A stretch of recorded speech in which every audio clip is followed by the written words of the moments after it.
Step away from the car right now. Hands where I can see him. Whoa, officer, this is my car. I'm just trying to get it open. Key fob's dead.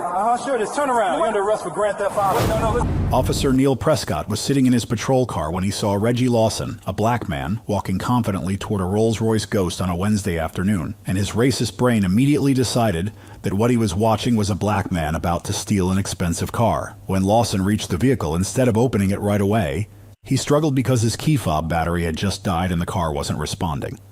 That was when Officer Neil Prescott stormed out of his vehicle with his hand already on his holster and arrested Lawson for attempted grand theft auto on his own car, dismissing Lawson's calm explanation that the vehicle was his and that his key fob battery had simply died.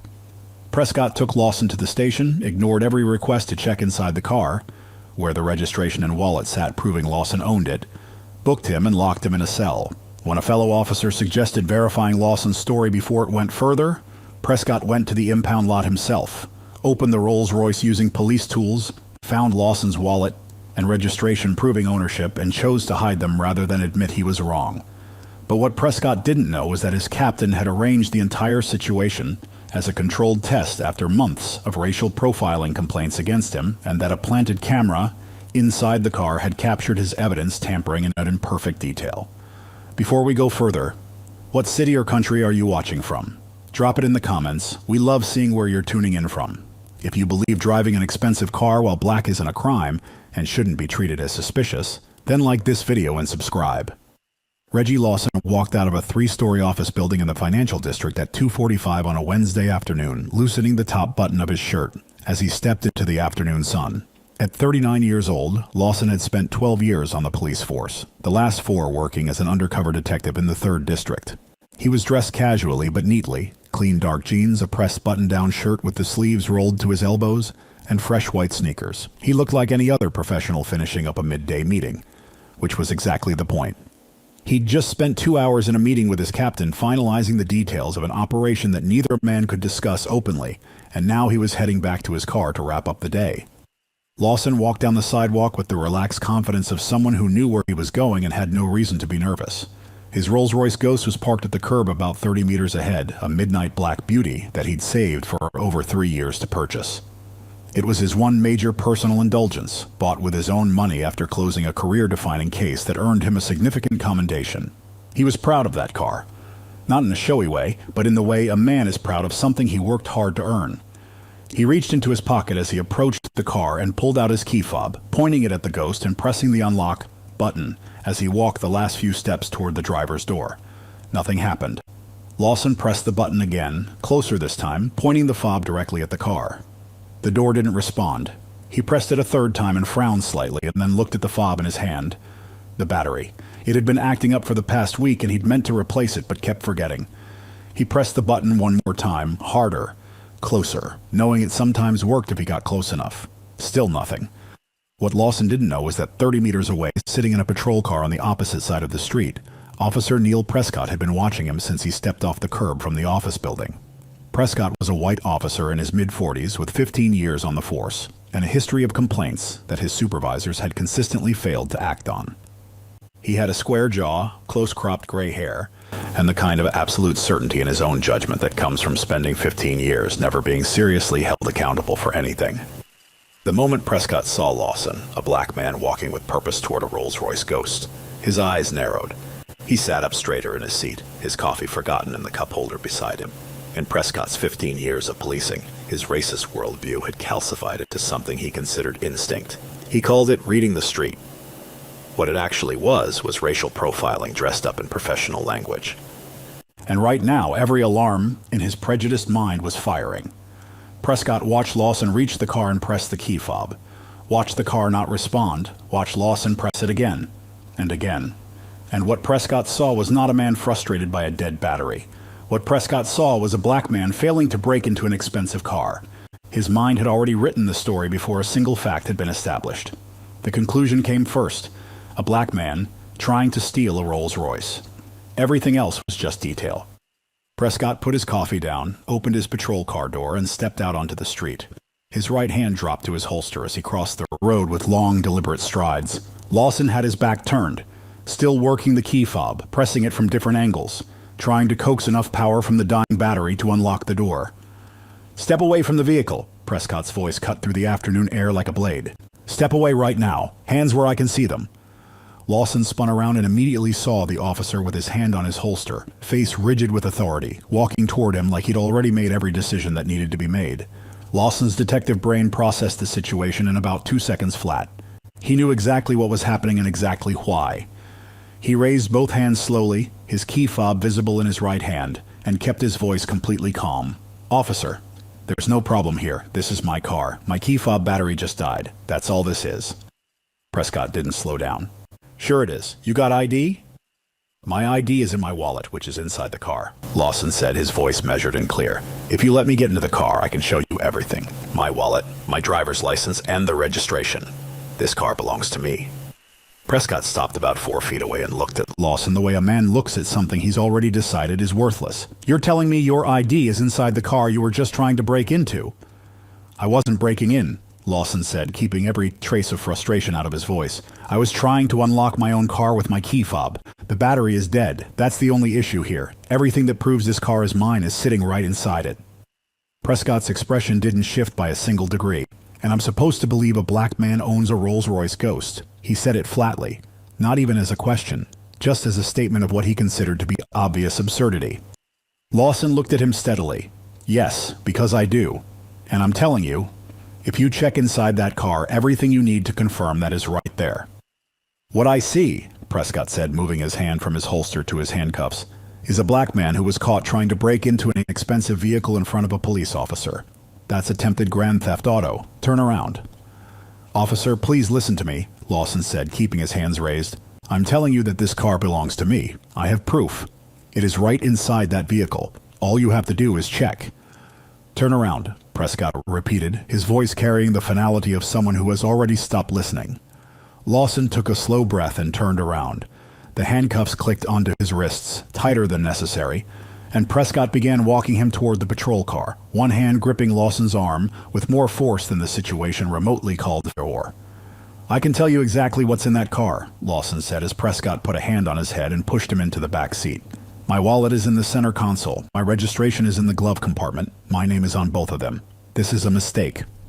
Prescott closed the door without responding and walked back to the Rolls-Royce, looked at it for a moment, then called in the vehicle to be towed to the impound lot before getting back into his patrol car.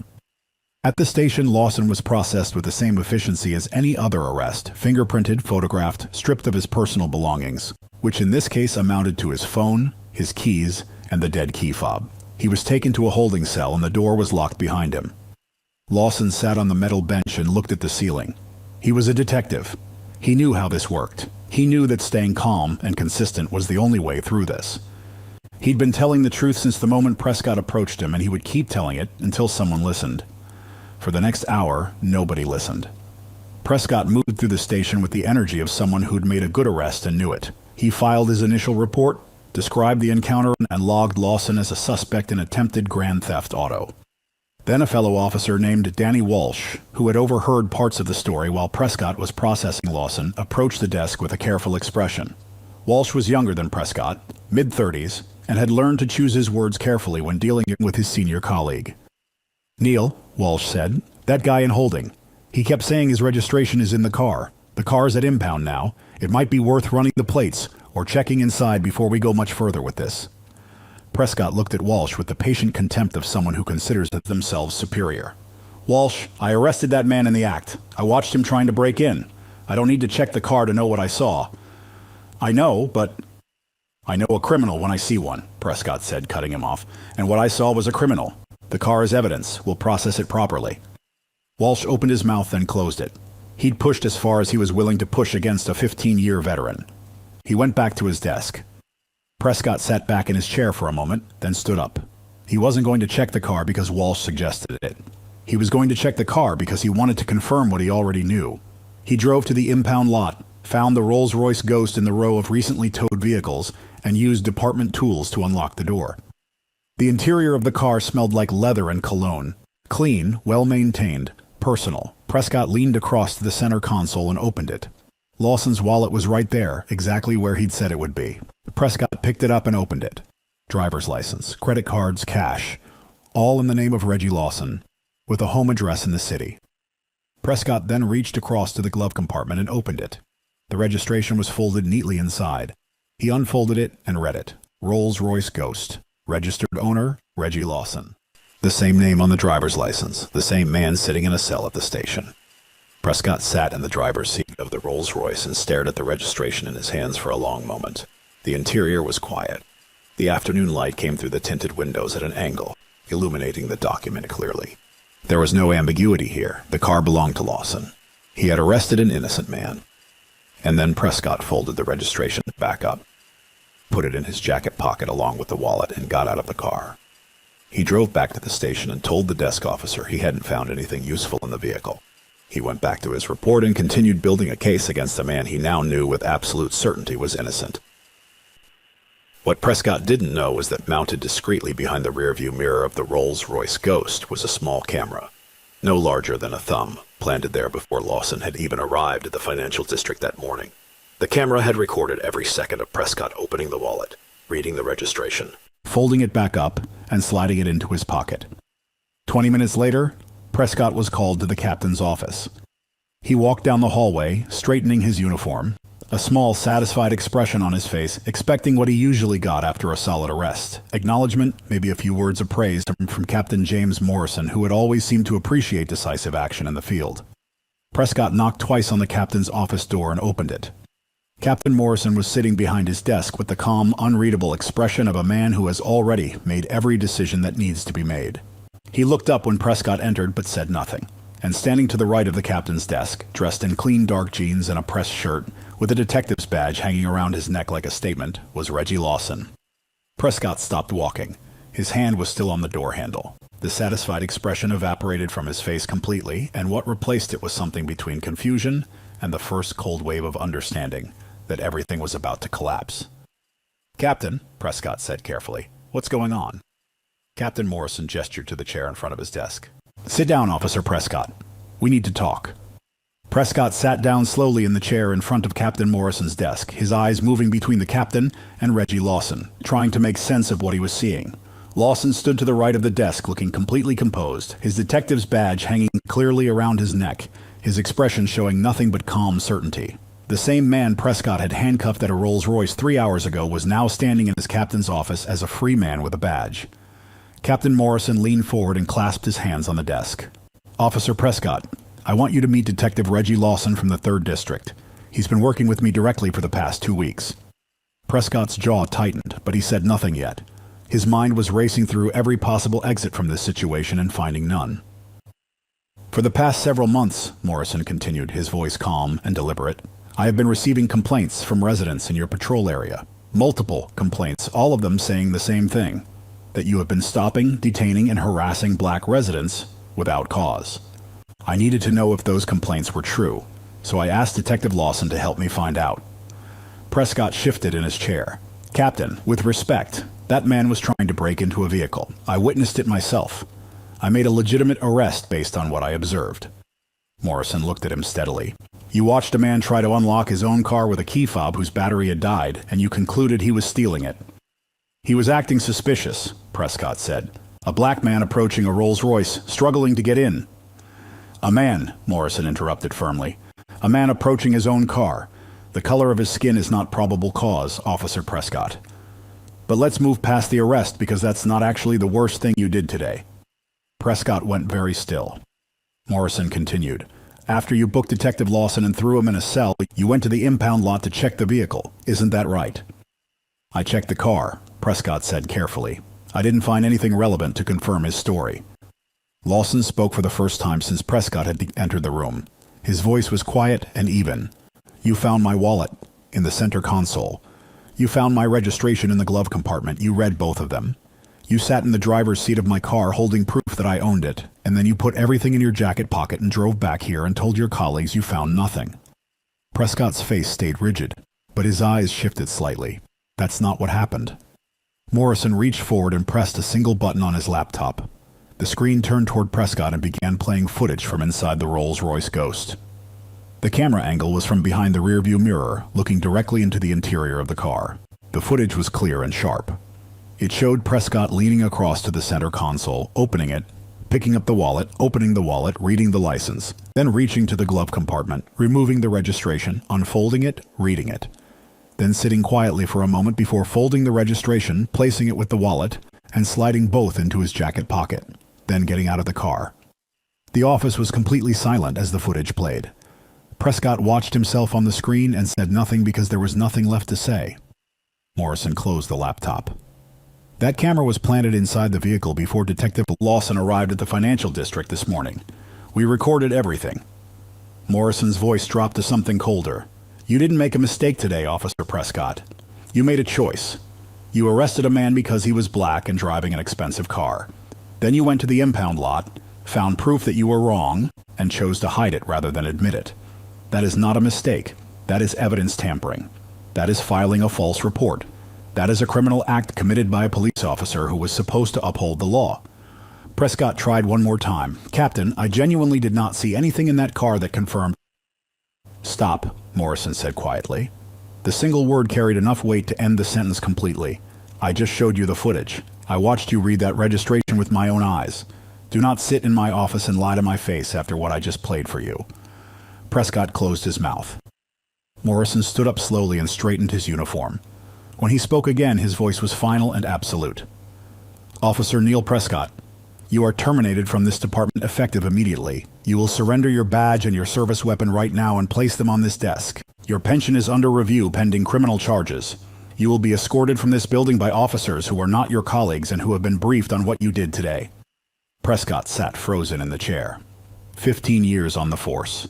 His pension, his career, everything he'd built was sitting in a pile of rubble that he had constructed himself with his own racism and dishonesty. Badge and gun, Morrison said. On the desk, now. Prescott unpinned his badge with the hands that were not entirely steady and placed it on the desk. He unholstered his service weapon, cleared it properly out of trained habit, and placed it beside the badge. Both sat on the captain's desk, looking impossibly final. Lawson reached into his jacket and produced a pair of handcuffs. He stepped forward and looked at Prescott directly, his expression showing no satisfaction, just the steady professionalism of an officer doing his job. Officer Neil Prescott, Lawson said clearly, you are under arrest for false imprisonment, evidence tampering, filing a false police report, and violation of civil rights under color of law. Stand up and put your hands behind your back. Prescott stood up slowly. He looked at Lawson for a long moment, the man he'd handcuffed at a Rolls-Royce 3 hours ago for the crime of being black and owning an expensive car, and then turned around and put his hands behind his back. The handcuffs clicked onto his wrists, the same sound he'd made when he arrested Lawson at the curb, the same cold metal, the same click of the lock engaging. Only this time it was Prescott's wrists inside them. Morrison watched from behind his desk without a word as Lawson walked Prescott to the office door and opened it. The hallway outside was quiet, but several officers who had heard that something significant was happening had positioned themselves nearby. They watched in stunned silence as Prescott was walked out of the captain's office in handcuffs by the man he'd arrested that afternoon. Walsh, the junior officer who had suggested checking the car and been shut down by Prescott, stood near the end of the hallway and watched his former colleague being taken into custody. He said nothing, but his expression showed that justice, however delayed by a few hours, had arrived exactly where it needed to. Prescott was processed at the same desk where he had processed Lawson 3 hours earlier. Fingerprinted, photographed, his personal belongings logged and bagged. Then he was walked to a holding cell and the door was locked behind him. The same concrete walls, the same metal bench, the same locked door. The only difference was who was sitting inside and why. The story broke publicly within 24 hours and hit like a wrecking ball. A police officer arrested a black detective for stealing his own Rolls-Royce, went to the impound lot and found proof the car belonged to him, hid the evidence, lied to his captain, and was then arrested himself by the same detective he'd wrongfully jailed. The combination of those facts alone made the story explosive, but what came next made it devastating. Captain Morrison held a press conference the following morning and released a carefully measured statement confirming the details of the operation and Prescott's termination and arrest. He was deliberate and precise, saying only what was confirmed and nothing beyond it. But the footage from inside the Rolls-Royce Ghost was subpoenaed as part of the criminal case, and within days it leaked to the media. The footage went everywhere. Every major news network played it. The clip of Prescott sitting in the driver's seat of Lawson's car, reading the registration, folding it back up, and sliding it into his jacket pocket became one of the most viewed pieces of police misconduct footage in the country's recent history. People watched it and watched it again because it showed something beyond racial profiling. It showed a police officer making a cold, deliberate decision to cover up his own racism rather than admit he was wrong. It was 47 seconds of footage that destroyed every possible defense Prescott could have offered. His attorney tried anyway. The defense argued that Prescott had acted in good faith based on what he observed, that the operation was an unfair entrapment setup, and that the footage was being taken out of context. The prosecution responded by playing the footage again, this time frame by frame, showing every moment of Prescott reading the registration clearly and deliberately before pocketing it. There was no context that changed what the footage showed. A man read a document that proved he was wrong and chose to hide it. That was the beginning and end of the defense. Internal Affairs opened a full review of Prescott's 15-year career, and what they found was a history that should have ended his employment years earlier. 34 complaints had been filed against him during his career. 29 of them came from Black or Hispanic residents. 18 were excessive force complaints, 16 from minorities. 12 were wrongful detention complaints, 11 from minorities. Every single complaint had been investigated and dismissed or resolved with nothing more than a written note in his file that was never seriously acted upon. 6 of those dismissed complaints came from people who had been detained or arrested by Prescott in situations that looked remarkably similar to what he'd done to Lawson. Black men and women stopped near expensive cars or in affluent areas, treated as automatic suspects, questioned aggressively, and in 3 cases arrested without adequate cause. 2 of those arrests had been dismissed by prosecutors who determined there was insufficient evidence to proceed. Prescott had faced no consequences for either of them. The people who had filed those dismissed complaints were contacted by investigators, and several agreed to give new statements. A black doctor who had been stopped and aggressively questioned while sitting in his own BMW outside his own home. A black business owner detained for 20 minutes while Prescott searched his vehicle without consent after seeing him park an expensive car on a street Prescott apparently decided he didn't belong on. A black college professor stopped 3 times in 6 months while driving through a neighborhood that Prescott patrolled, each time questioned about where she was going and why she was in that area. All of them had filed complaints. All of them had been told their complaints were unsubstantiated. All of them had moved on because they had no choice. Lawson's case gave their experiences weight and documentation they'd never had before. The criminal case against Prescott was built with the kind of precision that left no room for escape. The prosecution had the impound footage showing evidence tampering. They had the false police report Prescott filed claiming he found nothing in the vehicle. They had Lawson's testimony detailing every racist comment Prescott made during the arrest. They had Walsh's testimony confirming that Prescott had shut down a reasonable suggestion to verify Lawson's story before booking him. They had 34 complaints showing a pattern. And they had 47 seconds of footage that showed exactly who Neil Prescott was when he thought nobody was watching. Prescott's deposition was a study in a man running out a road. His attorney had coached him carefully, but there were questions that had no good answers. When the prosecutor asked him why he hadn't simply looked through the car window before arresting Lawson to see if there was any identification visible inside, Prescott had no answer. When asked why he found a man struggling with a key fob more suspicious than a man simply standing next to a car, he had no answer. When asked to explain what specifically made him conclude that Lawson was stealing the car rather than experiencing a technical malfunction, Prescott eventually said that Lawson just didn't look like someone who would own that kind of vehicle.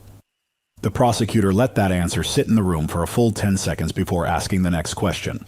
"And what does someone who owns a Rolls-Royce look like, Officer Prescott?" Prescott didn't answer. His attorney intervened. But the damage was permanent and on the record. Lawson gave a single press conference outside the 3rd District station where he worked. He stood straight and spoke without notes, his badge visible, his voice carrying the quiet authority of someone who had been through something serious and come out the other side, with their dignity completely intact. "Officer Prescott saw me walking toward my own car and decided I was a criminal before I had done a single thing wrong," Lawson said. "He arrested me based on the color of my skin and the price of my car. When he went to the impound lot and found proof that he was wrong, he chose to hide it rather than do the right thing. That choice tells you everything you need to know about the kind of officer he was and the kind of thinking that drove every decision he made for 15 years on this force." Lawson paused, and his voice hardened to something cold and final. 34 people filed complaints against this officer. 29 of them were black or Hispanic. Every complaint was dismissed. Every one of those people deserved better than what they got, and this department failed them repeatedly. I was fortunate enough to be in a position where the truth could be proven without question. Most people aren't that fortunate. That has to change. He stepped away from the microphone and took no questions. Prescott watched the press conference from a holding facility where he was awaiting trial, knowing that Lawson had just said in 2 minutes what his entire 15-year career had spent actively working against. Justice. Plain and simple and completely out of his reach.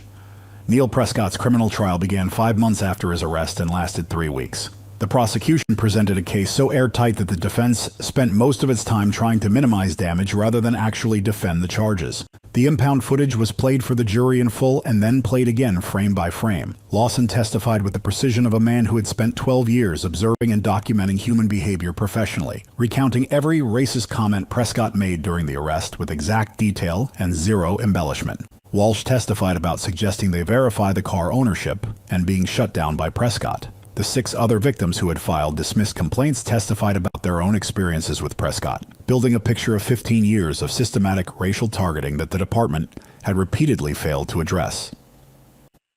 The defense argued that the entire operation was entrapment and that Prescott had been set up to fail by his own department. The prosecution responded simply by playing the impound footage one final time and asking the jury a single question. Was finding proof of innocence and choosing to hide it in your jacket pocket a setup, or was it a choice? The jury deliberated for 11 hours and returned guilty verdicts on all 5 counts: false imprisonment, evidence tampering, filing a false police report, deprivation of rights under color of law, and misconduct in office. At sentencing, the judge reviewed Prescott's 34 complaint history, the 6 other victims who had been failed by dismissed complaints, the deliberate evidence tampering caught on camera, and the false report filed to cover it up. The judge looked at Prescott directly before delivering the sentence and said, "You did not make a mistake. You made a series of calculated decisions rooted in racial bias and then compounded every one of them with deliberate deception. You abused the authority given to you by the public and used it as a weapon against the very people you were sworn to protect." The judge sentenced Prescott to 18 years in state prison with the possibility of parole after 14 years. At 46 years old, Prescott would be 60 years old at his earliest possible release. His pension was permanently revoked. His law enforcement certification was canceled for life. He would never wear a badge again. The police department faced immediate consequences as a result of the internal affairs review. Captain Morrison, who had handled the operation and the fallout with complete integrity, was commended by the city. However, the supervisors who had dismissed 34 complaints against Prescott over 15 years were not treated as kindly. 3 senior supervisors who had signed off on complaint dismissals without adequate investigation were formally disciplined. 2 were demoted. 1 was forced into early retirement. The department implemented mandatory independent review of all racial profiling complaints, removing the ability of individual supervisors to dismiss complaints without oversight. 22 other officers identified during the internal affairs review as having disproportionate complaint patterns involving minority residents were placed under enhanced supervision with quarterly reviews. 7 of them resigned rather than face the scrutiny. 4 were eventually terminated after further investigation revealed misconduct similar to Prescott's, though none as severely documented.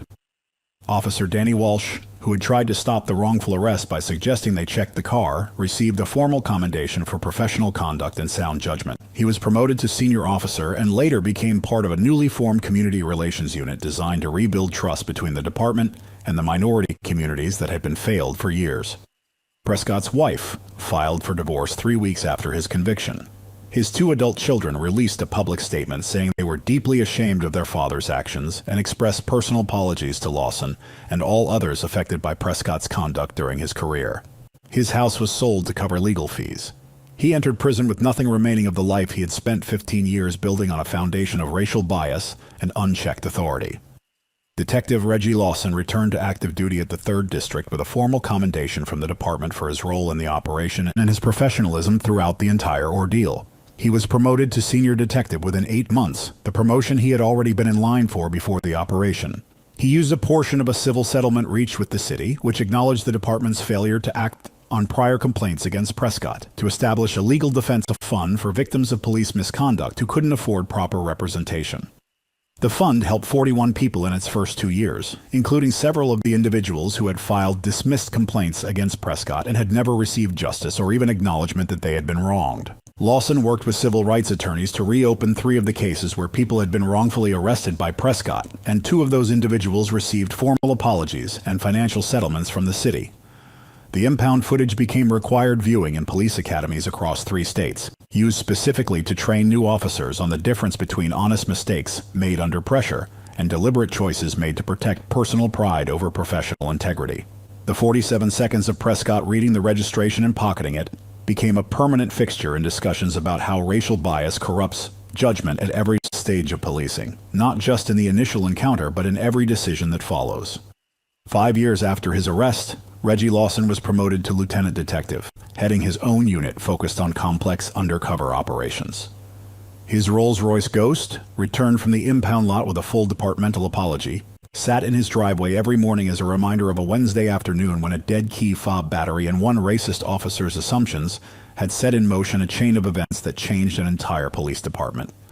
Neil Prescott was still in prison with 9 years remaining before parole eligibility, known throughout the facility as the cop who arrested a detective for owning a car, hid the proof in his own jacket, and thought he was going to get away with it. The footage of him pocketing that registration still circulated online with millions of views, permanent and inescapable, following him into whatever future remained after his sentence was served.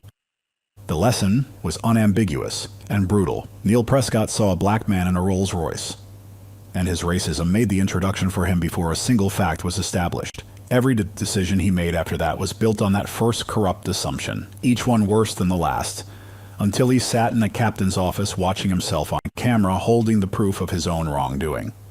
He had 18 years to think about the moment he chose to fold that registration and slide it into his pocket, instead of doing what every standard of law enforcement demanded.